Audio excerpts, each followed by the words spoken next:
Assalamualaikum warahmatullahi wabarakatuh. Perkenalkan, nama saya Nofal Zaman, NIM 2305 10 20 50. Di video kali ini saya akan membuat video tugas etika profesi terkait UU ITE, memahami pasal pencemaran nama baik UU ITE Fathia Ijati.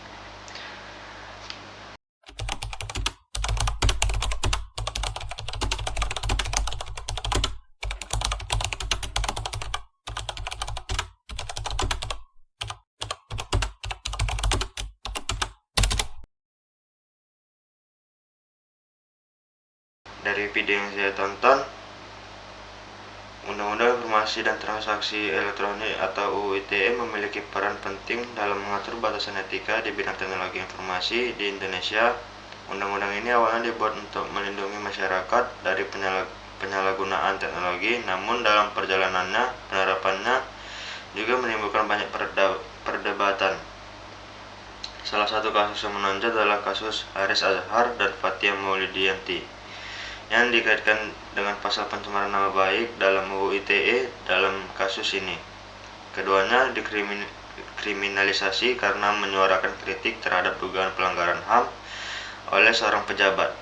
Hal ini menimbulkan pertanyaan besar, apakah UU ITE melindungi masyarakat atau justru membungkam suara kritis? Dari perspektif etika profesi di bidang teknologi informatika dan teknik informasi, kita harus memahami bahwa regulasi seperti UU ITE seharusnya menjaga keseimbangan antara kebebasan berekspresi dan tanggung jawab moral dalam bermedia digital. Penerapan UU ITE yang terlalu represif justru bisa mencederai prinsip transparansi, akuntabilitas, dan keadilan dalam profesi TI. Dampak etis dari penerapan UU ITE secara semena-mena dapat mengakibatkan ketakutan dalam menyampaikan kritik dan konstruktif. Ini tentu berbahaya bagi perkembangan demokrasi digital.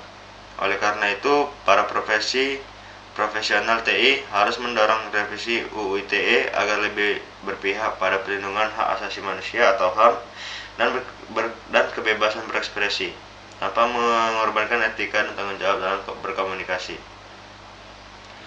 Kemudian soal nomor 2, video yang saya tonton adalah video tentang penyebaran judi online seperti yang disampaikan video Ferry Irwandi, Cybercrime, solusi efektif dan realistis meredam judi online, Ferry Irwandi.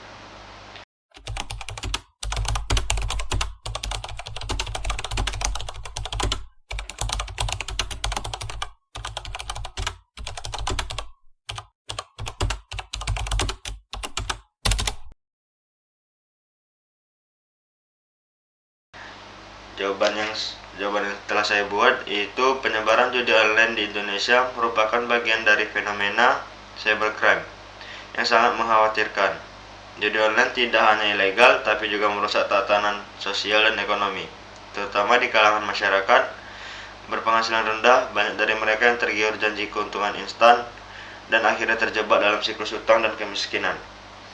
Teknologi dan media sosial memainkan peran besar untuk mempromosikan aktivitas ini. Platform seperti Instagram, TikTok, YouTube seringkali dijadikan media promosi judi terselubung oleh influencer.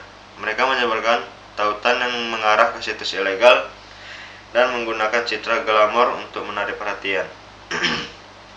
Risikonya sangat besar, baik bagi pengguna maupun influencer itu sendiri. Influencer yang mempromosikan judi online bukan hanya melanggar hukum, tapi juga melanggar etika profesi, terutama jika mereka memiliki pengaruh besar terhadap anak-anak dan remaja.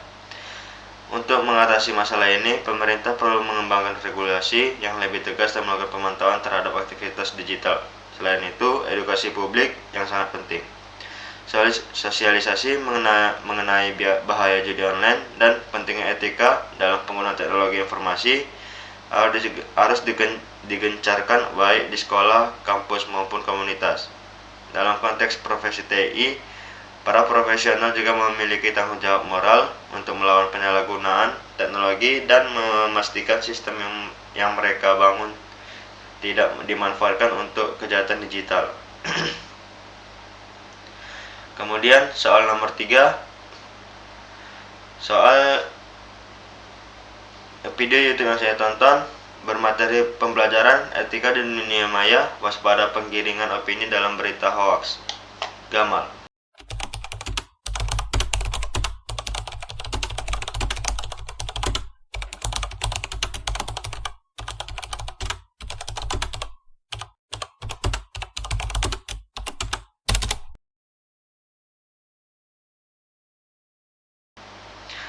Jawaban yang sudah saya siapkan, penyebaran hoaks di dunia maya adalah salah satu tantangan terbesar dalam era informasi saat ini. Etika profesi sangat dibutuhkan untuk menangkal fenomena ini, terutama bagi para profesional di bidang teknologi informasi dan media sosial. Mereka yang bekerja di bidang ini memiliki tanggung jawab profesional untuk menyampaikan informasi yang akurat dan terpercaya. Menyebarkan informasi palsu bukan hanya merusak reputasi individu, tetapi juga dapat memicu keresahan publik dan mempengaruhi keputusan masyarakat. Prinsip-prinsip kode etik seperti integritas, akuntabilitas, dan transparansi menjadi pedoman penting dalam penyebaran informasi. Seorang profesional TI tidak boleh hanya mengejar keuntungan atau popularitas tanpa mempertimbangkan dampak dari informasi yang disebarkan. Penyebaran hoaks juga dapat merusak reputasi institusi tempat seorang bekerja, apalagi jika dilakukan melalui saluran resmi. Oleh karena itu, penting bagi organisasi dan institusi media untuk menerapkan standar etika yang ketat, lingkungan digital yang lebih sehat, terpercaya, dan bertanggung jawab. Kemudian, video YouTube yang nomor 4 sudah saya tonton yang bermateri pengenalan hak cipta belajar kilat.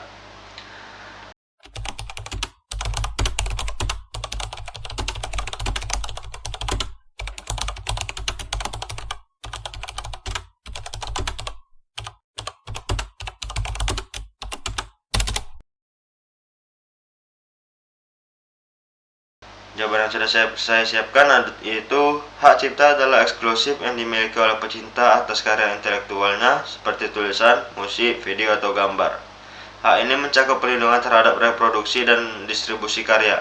Hak moral berkaitan dengan reputasi dan identitas pencipta. Contohnya, pencipta berhak untuk selalu diakui sebagai pembuat karya dan berhak menolak perubahan pada karyanya jika perubahan tersebut merusak kehormatan atau integritas karya tersebut. Sementara itu, hak ekonomi adalah hak untuk mendapatkan keuntungan finansial dari karya tersebut. Ini termasuk hak untuk menjual, menyewakan, atau memberikan lisensi atas penggunaan karya oleh pihak lain. Dengan memahami perbedaan ini, kita dapat menghargai karya orang lain dan menghindari pelanggaran etika dan hukum dalam dunia digital. Sekian dari saya.